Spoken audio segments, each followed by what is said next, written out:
What's happening, YouTube? It's your boy Kite here, and I have an interesting discussion for you today. Could the Phantom Troupe defeat Sukuna? I don't know. Could they? What I do know is that I've devised tactics, formations, win cons, strategies, all that to give the Phantom Troupe a chance of defeating Sukuna. And I think it's a very interesting thing. Like, it's pretty cool. And Curse Energy and Nin are kind of close and hand to hand, and we'll see how they interact with each other. Pretty interesting. But before we get into that, we just hit past 600 subscribers, man. That's crazy. 600, that's a lot of anything. So shout out to y'all, man. I love it. It's amazing. I feel so good. I'm not gonna lie. Yeah, bro. Anyways, hit the like button. Show some support, man. Oh, turn me up, bro. If you like scenarios, different anime mashups, stuff like this, subscribe as well so you can continue to see content, and drop down in the comments what you want to see. And if it's interesting, I'll do it, man. No way around it. But let's get into the video. Can the Phantom Troupe take down Sukuna?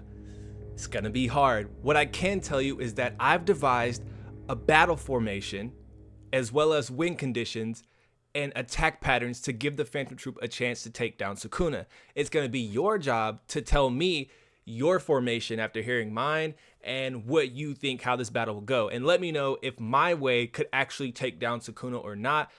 Obviously, I've devised it so I believe it will, but I'll let you know if I think it can actually win. But I'll tell you the way I think they best have a chance in defeating Sukuna. First, I'm going to start off with all the combatants on the Phantom Troupe side, because we are missing a certain member of the Phantom Troupe, and it's for a reason. I'm also going to tell you the win conditions and kind of their best strengths in this fight and what they're going to be doing. First, we have Crollo Lucifer, the boss. Obviously, he has Skill Hunter, which allows him to possess multiple Hatsu, none of which can outright beat Sukuna straight up in a fight. But he does have a win condition if he can somehow manage to trap Sukuna within the Fun cloth, which would shrink him down to the size of a dang quarter. He could smash him and kill him. That will allow him to win the fight, but it's easier said than done. As we know, getting close to Sukuna is not going to be that easy, but he could do it. Next, we have Nobunaga. We don't know his nin ability, but we do know he's really good with the sword, and so that could be handy against Sukuna, as well as his like in technique with sensing attacks. That could help. Next, we have Phaeton. Pain Packer is going to come in clutch in this fight. He's going to take damage from Sukuna, hopefully not die, transmute that pain into a giant fiery sun, and then hopefully try to do a lot of damage, if not obliterate Sukuna with that. But that's difficult because he can't do it with his peers around him. But he is a heavy hitter in this fight, believe it or not. Next is Sphinx. He also has a win con. We don't know his ability exactly, but we know it has to do with him winding his arm up and increasing his power with every rotation. So potentially, if he could wind it up enough, he could go land an attack on Sukuna and just obliterate him completely, depending on where he hits. So Sphinx is going to be a big player in this, but he may not be a main player because his ability does need time to charge. Next, we have Shizuku.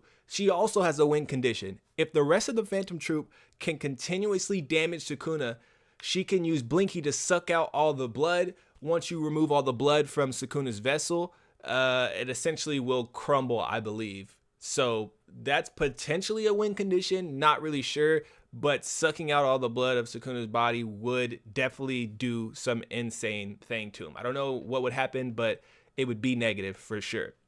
So Troupe's next, and he doesn't really have a offensive, attack role, but I'll get to the roles when I talk about the sick ass formations I have at the end and where everyone fits in the formation. But for now, Troupe's not going to really be a big player offensively. Shalnart, possible tentative win condition, Black Voice. If he could stick Sukuna with that, he could end the fight instantly. But two things are wrong with that. We don't know how Nin correlates to cursed energy, okay? We don't know, because cursed energy, if you strip someone's body of cursed energy, they'll be a regular human and they can survive, aka a heavenly restriction. But that's not the same with Nin. If you were to take Nin out of someone's being completely, they would die because it is life energy. If you remove all their life energy, they're going to die. We saw when Netero used up all his aura, he was shriveled up and he was going to die, but he blew himself up before he died. So yeah, you can't quite equate the energy sources because they're both not life energy. So we don't know if Black Voice will work. Also, the second reason is because Sukuna has Megami in his body as well, and we don't know which one Black Voice is going to attach to. We don't know what energy signature. So tentative win condition, it most likely wouldn't work, but it's worth a try, obviously. Next is Pakunoda. She's not going to have a real offensive role in this, so we'll skip right over her. Machi can run interference with Nin stitches, kind of hold Sukuna back. You can't really just break through Nin like that, so it will be effective. Next is Uvogin. He's big bang punches. He can do a lot of damage to Sukuna. Nin, in its purest sense of life energy, can be more effective than curse energy when you just put it in a regular punch. Yuji's punches are not stronger than Uvogin's punches. That massive explosive punch is going to do a lot more damage than any of the other sorcerers that fought Sukuna with just hitting him. Next is Bono Linov. He also can do heavy damage with his battle Cantabile song or whatever, where he can transform into armor and create a giant Jupiter energy ball that can blow stuff up. So he can do a lot of damage as well. A lot of these are going to wear Sukuna down.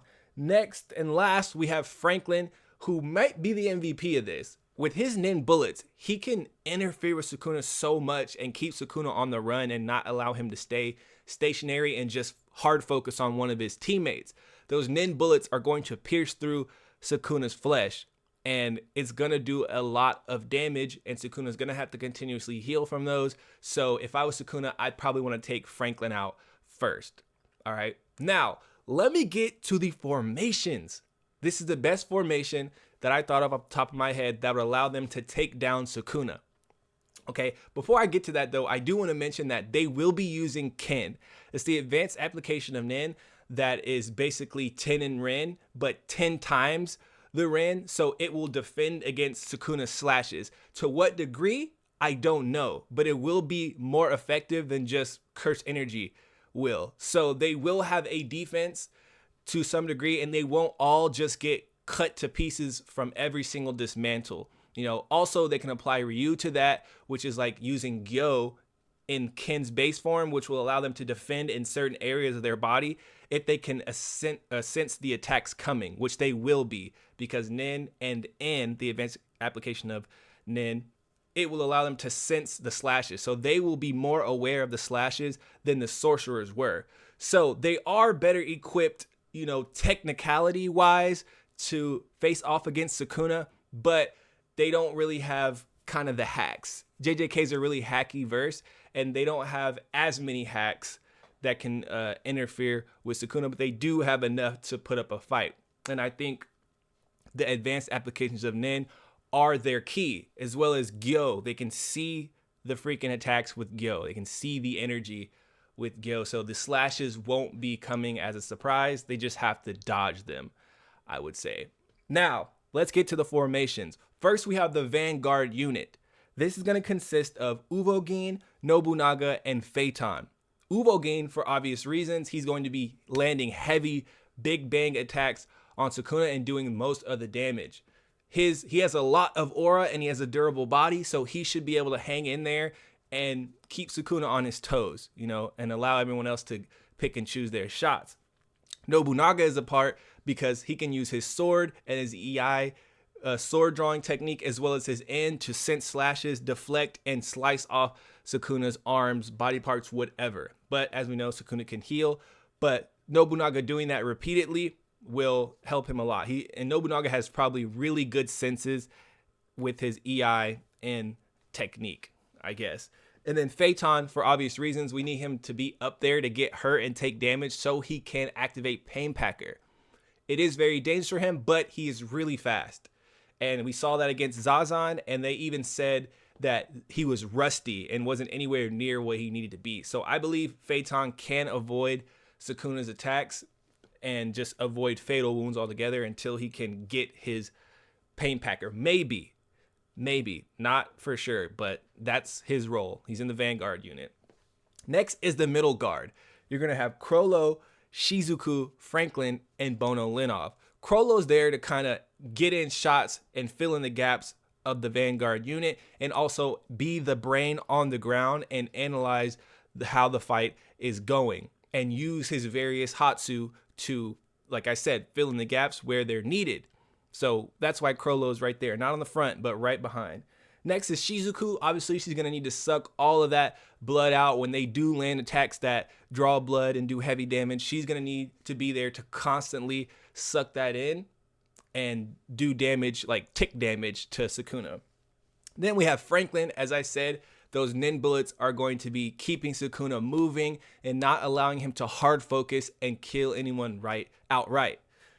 And then Bonolinov, obviously, with the big Jupiter battle cantabile tactics, he's going to need to throw some of those in because right now he's the heavy hitter in the middle to front line because Phaeton can't just launch his. It takes a lot of time. And then Jupiter's stronger than the Big Bang. So, yeah, that's why Bonolinov's up there. Next, we have the rear guard. The rear guard is going to be Machi, Paku, and Finks. We need Machi in the back because she's going to be our resident healer. If anyone loses a body part, she's going to have to stitch it up and they're going to have to get back out there, man. That's just how it's going to go. So yeah, she's going to be our healer and also she can kind of throw her Nin threads and do a little bit of interference. Paku can't really do much. She's going to be the brain in the back, kind of like relaying maybe information that she can see from further back to Chrollo, and then Chrollo can relay it to the front line. So she's the brain right there. And then Finks is in the back because he needs to wind up and prepare for his big attack that could probably blow Sukuna up. That's kind of gas. He wouldn't blow him up, but he could take a large chunk out of his body if he had enough time. But Sukuna's going to realize that. Sukuna's going to sense the Nin and the energy, and he's going to see that dude in the back, energy growing, and be like, I got to take him out. So, but Sukuna's going to have to take out a lot of people. He's going to have to worry about Franklin, Finks, and Chrollo, who's going to be really an MVP up there as well with filling in the gaps. So there's too many targets for him to hard focus anyone, but he can do it. We know he can. It's going to be pretty stalemated at that point. And lastly, we have our support group, which is Shaunark and Cortopi. Shaunark is going to be away from the battle, observing from a distance and being the brain that relays via his black voice or phone, whatever, to everyone doing the strategies. Because when Chrollo is really not around, it's Shaunark that guides the troop and lets them know what to do next and kind of does the plans and tactics. So Shaunark not being that strong and not knowing if he doesn't have to be the one to stab you, I don't think. So if someone could get one of his needles in, that would be fine, and he doesn't really have to do it, or maybe he does. I don't really know the conditions to Shaunark's ability. It hasn't been explored, but he doesn't really need to do it himself, possibly, or he could throw it from a distance. But yeah, he's the brain in the sky, organizing everyone. And then Cortopi, we're going to have him running support on the ground, but not in the fight. We need him around duplicating buildings. Let's say the fight's in Shinjuku. We need him duplicating buildings and using N to keep eyes on Sukuna at all times. Okay, so we don't want Sukuna dipping off and doing any crazy stuff, and we want Cortopi to constantly shift the battle area to keep Sukuna on his toes. So that's going to be Cortopi's job. That's the formation I've devised for this Sukuna assault. What do you think, man? Do you think that they could get it done? What would your formation be? This is mine, and I believe this is the best one to really do the most damage against Sukuna because he is wary of their powers. And then when you have them in layers, he won't be able to identify their abilities. And so he can't just outright get up close to anyone. It could be risky. And as long as we have Chrollo switching up his Hatsu, that's going to mess with Sukuna's mind. His perception is going to work against him because they do have various abilities. And if we have someone like Chrollo who can use a bunch, he may think everyone else can use a bunch because a couple of them have various types. And so people like Bonolinov, Chrollo, maybe even Phaeton, they have varying types of their abilities. And so that would keep Sukuna guessing. And yeah, I think they have a chance. But as I said, they're going to be using Ken and Gyo a lot in Ryu, which is kind of the same thing as Gyo in the state of Ken. But they're going to be using that a lot, and it consumes so much aura that they may not last long enough to kill Sukuna. If they could string a lucky attack together, here's how I would string it together. I would need Phaeton getting hit, getting a pain packer up, getting it ready, I need Uvogin to keep him pinned down right there, keep Sukuna fighting, and then I need them to all get away while Phaeton activates Pain Packer and kind of stuns Sukuna. Like, it's gonna vaporize him, but he has reverse curse technique, so he's going to heal. It may slow him down because he's gonna be burning as he heals, but as he does that, Phaeton jumps back, and then we're gonna need Machi to kind of nin thread and kind of hold him down, or at least try to get a hold of him and pin him down. And then that's when we need Finks to come in and try to hit him with the charged up punch that does a lot of damage. And maybe after that, Chrollo could come in with the cloth and seal him. But if those lucky events don't happen, or something similar to that in sequence, you're not going to really be able to kill Sukuna, or at least defeat him. So it's going to take a lot. It is possible, but I don't think they're going to have enough time. I think they're going to run out of energy due to all the slashes that are going to be hitting them. And yeah, the Ken is going to hold up for a while. They're going to start taking slashes. Someone's going to go down. It's going to interrupt the formation, but they're smart enough to fill that in. And you have 3 brains, Paku, Chrollo, and Shalnark operating. So they should be able to get it under control, but eventually they're going to run out of aura, and I think Sukuna is going to maybe take the dub. I don't know, because I do think that they're all smart enough and capable enough, and all masters of Nin, to land those heavy attacks in sequence. And Sukuna's not going to really run away from that. So I don't know. It's possible that due to Sukuna's natural disposition of being curious about people's powers and stuff, he may end up getting defeated. He may end up getting burned and hit with a sequence of heavy finishing moves, and that'll be it for him. I don't know, though. Like I said, he can't use Domain and Divine Furnace because it wouldn't be a competitive fight if he did have those. But without those, you know, he has a lot of stuff still. But so did the Phantom Troupe. Let me know your formations. Let me know your thoughts. If I had to give the win to anyone clear and concisely, I would say Extreme Diff without Domain and Divine Flame has to go to Sukuna, simply due to the fact that they're going to run out of aura and all be exhausted and not have enough power to take Sukuna down, where Sukuna's reserves of energy and his manipulation are going to keep his energy high. And yeah, and without a domain of their own, they're not going to be able to, you know, deplete his curse technique. So he's just going to keep firing on all cylinders until he goes down, whenever that is. So yeah, I had to give it to Sukuna. Mid to high diff. Yeah, let me know your thoughts. How would this go? What formations would you use? Leave a like if you like videos like this. Subscribe if you want to see another one, and comment your matchups down, and I'll try to tackle it if it's interesting. I will catch you guys in the next one. Peace. 君の気持ちを大事にしなかった私の頭